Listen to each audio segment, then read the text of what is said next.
All right, so we're going to talk about the states of matter.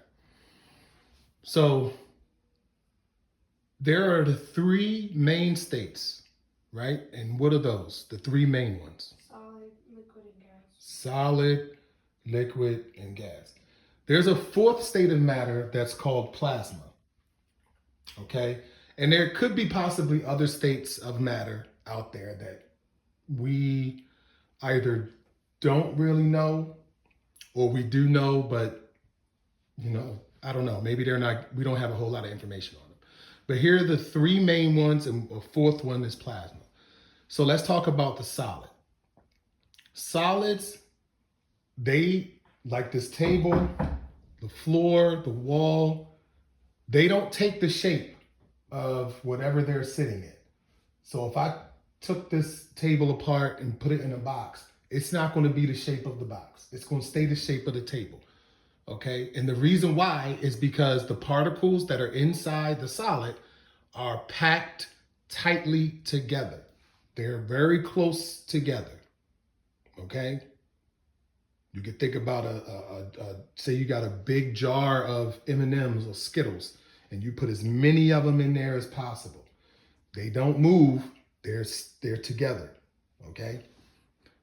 Particles in solids, they have the least amount of thermal energy. Okay.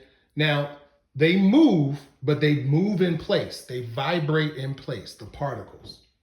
So in a solid, Michael, in a solid, particles have the least amount of thermal energy. They vibrate in place.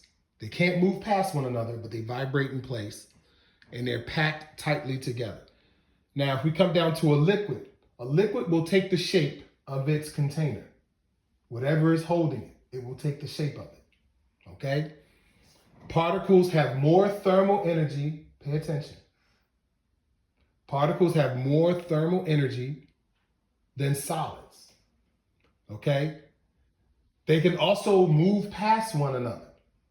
They have a little bit more freedom. They can move past one another. Okay? But they are still very close together. This is why it's a liquid. Because if they were any further apart or closer together, it would not be a liquid.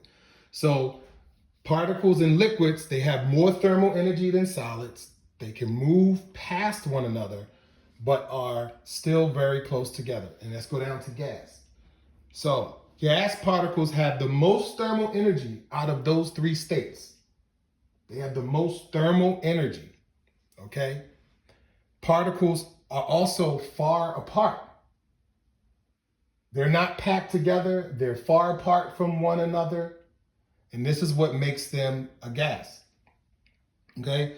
Now, if we go down to plasma, plasma is made by lightning, and it's also found in the sun. There's also plasma in your blood, and I'm not quite sure if that's the same as this plasma. It might be somewhat. Okay? I'm not sure what the thermal energy is in plasma. I would guess that plasma thermal energy is most likely higher than solid and liquid, and possibly higher than gas, being as though that the plasma and lightning and sun, I would assume that they would have a lot of thermal energy. Okay. But just know that solid has the least thermal energy. Liquids have the second least. Gas has the most. Okay. And in solids, the particles vibrate in place. They're packed together. In liquids, particles can move past one another, but they're still close together. And in gas, the particles are spread far apart. Now, these particles that we're talking about, these are like atoms. Like the element book that you guys have, those atoms that you read about, these are atoms that have a nucleus that's made up of protons and neutrons and electrons floating around it somehow. And then when they grab hold of each other, like hydrogen and oxygen, they can form a molecule like water. And water is ice when it's a solid, it's liquid when it's water, and gas, I'm not too sure if it's actually a gas, but water vapor, steam, that's when the molecules are breaking apart. They're not tightly holding together to one another. Okay?